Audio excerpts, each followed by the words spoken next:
দেশে মনে হয় একটা বড় ধরনের গজব সৃষ্টি হয়েছে। আজকে একটা নিউজ দেখলাম, কিশোরগঞ্জের মনোমিয়া নামক একটা লোক, যে লোকটা নাকি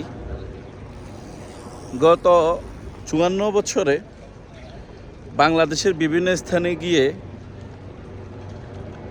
কোনো অর্থ ছাড়া ফ্রি কবর খোঁড়ে। ওই ভদ্রলোক স্বাধীনের বছর 1971-এ ঢাকাতে থাকার কারণে বাবা মারা যাওয়ার 18 দিন পরে সে বাবার মৃত্যুর খবর পেয়েছে এবং বাবাকে কবর দিতে পারে নাই। সেই মনে কষ্ট থেকে সে সারা জীবন কবর খুঁড়ে যাচ্ছে।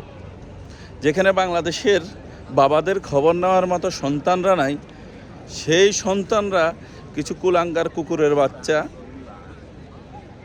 এই ভদ্রলোকের যে বাহনে করে গিয়ে কবর খোঁড়ে, সেই ঘোড়াটাকে জবাই করে ফেলেছে, জবাই করে মেরে ফেলেছে। এই লোকটা ইদানিং গত 7-8 দিন যাবৎ হসপিটালে ভর্তি আছে।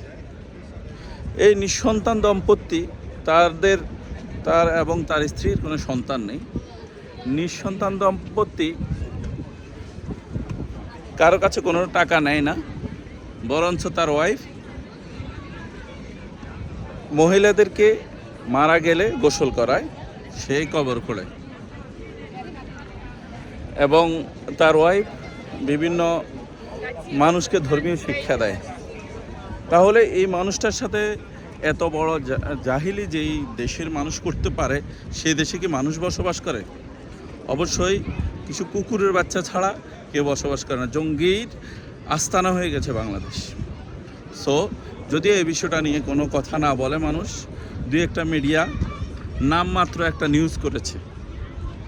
পরিমণির নিউজটা নিয়ে যেভাবে বাংলাদেশে হট্টগোল হয়, মামুন লায়লার বিষয়টা নিয়ে যেভাবে হট্টগোল হয়, মনু মিয়ার বিষয়টা নিয়ে কোনো তেমন সাউন্ড দেখছি না।